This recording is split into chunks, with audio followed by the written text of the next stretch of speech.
А Куропаты мы в порядок приведем.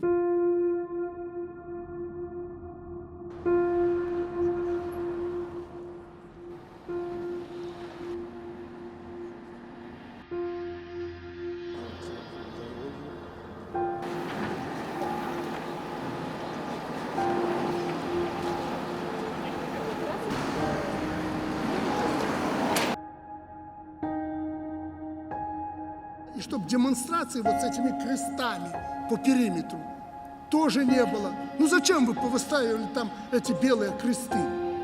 Вам что, церковь разрешила это делать? Ну это же демонстрация, а я против такой демонстрации.